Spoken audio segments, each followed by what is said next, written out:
Before you say, oh, it's just another LED panel, well, this is one that single-handedly solves many of the annoying things about using LED panels. Things like how they can become seriously heavy with size. This is the 2x1 Pavoslim 120C that's lighting me up. It's about 2.5 kilograms being flown off the C-stand right now. If this were a sky panel of the same size, we'd be looking at way over 10 kilograms in front of my face, and it absolutely would not be boomed off a C-stand like this. These Pavoslim panels from Nanlite are so slim and lightweight that when I was unboxing them, I thought I was missing the actual lights, only to realize they were comfortably sleeved within the top lid. These panels at launch come in two sizes with two variants each, a 1x1 and 2x1 panel available in both bi-color and full-color versions. Nanlite's approach was to make the fixtures as light and as thin as possible, so unsurprisingly, the controls and power supply are not built into the panel themselves. You want to leave all that weight behind so that you fly the minimum on the stand. Yet, when you look at these Pavoslim lights, it's almost impossible to not be reminded of the flexible panel form factor of LEDs. Wouldn't those be even lighter and thinner? Why not just make flex panels? Because these are better for at least two very good reasons. Anyone who's used a flex panel before would know that you've got to be quite gentle with them. Not that you shouldn't be gentle with the Pavoslims, but having a hard enclosure is a definite advantage in terms of durability. The second reason is how flex panels take a while to set up before you can mount them onto stands. They are soft panels, so they can't hold themselves up. You'd have to take some time to attach an X-frame before mounting it. Granted, the Pavoslims also require you to attach a mount before you can fly them on a stand, except the process looks like this. It's like a gold mount battery, just push and click into place. You pull a release and it slides out. This design also lets you change the mounts out very quickly depending on how you want to mount them. For the 2C versions, they ship with two mounts, a standard light stand mount for baby pin stands, and these even come with an integrated ball joint. The other mount is a straight baby pin mount for clamping the light from a C-stand. Despite LED panels already being relatively large light sources, most of the time you'd still need to add diffusion to them, otherwise each individual diode is going to cast their own shadow. Many panels have softboxes designed for them, but here's the annoying part. Having to set up and attach the softbox every time you want to use the light, plus having to tear it all down when you're packing it away. The Pavoslim's genius solution to that annoyance is the softbox lives on the light. And again, it all comes down to clever design. You see, instead of a rod supporting each corner of the softbox, this one's held open by a flexible C-shaped beam.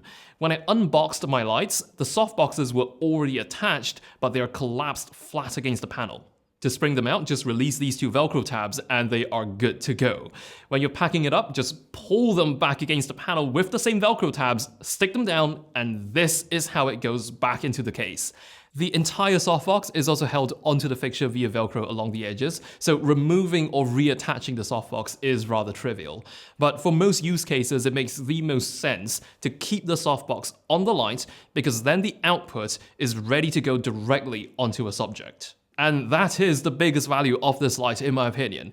It is designed so that you can deploy it from storage with very little work. Just snap a mount on it, put it on a stand, unfasten the softbox, hook it up to the control box and power, now you're ready to shoot.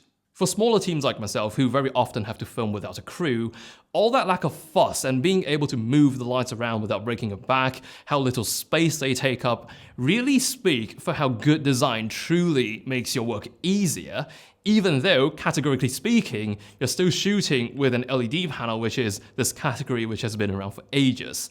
Still though, I should stress that this is quite a uniquely new subcategory of LED panels.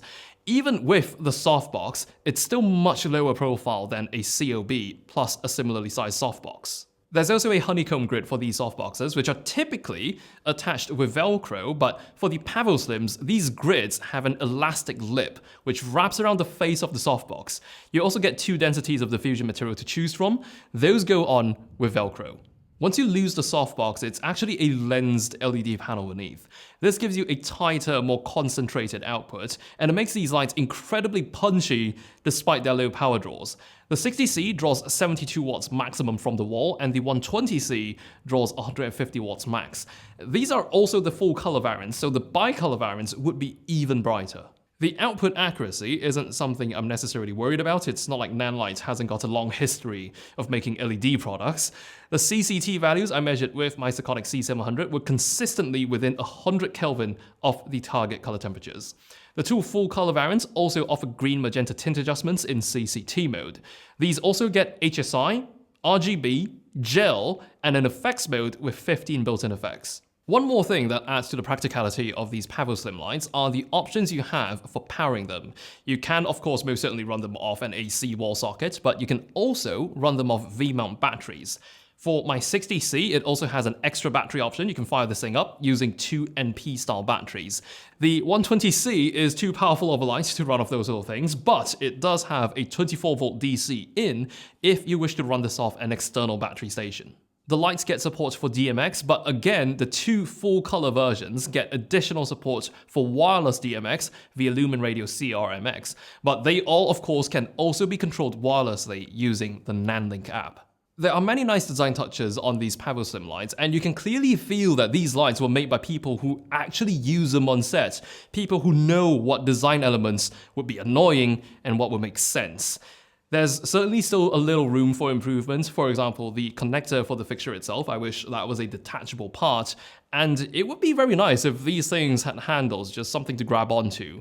But those out of the way, I'll contrast that with a few more neat little things about these Pavoslim lights, some things that really show that these were designed with the user in mind.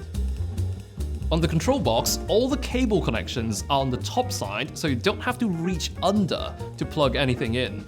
There are multiple spots for attaching the mounting plates to the back of the panel, so whether you want it centered from a C-stand boom arm or on the edge of the light so there's minimal overlap with the light stand, these are all options which you have.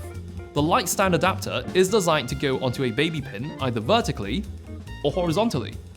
The 60C and 120C come standard with a clamp for the control box so it doesn't have to sit on the floor. The lights operate completely silent because they don't have any fans.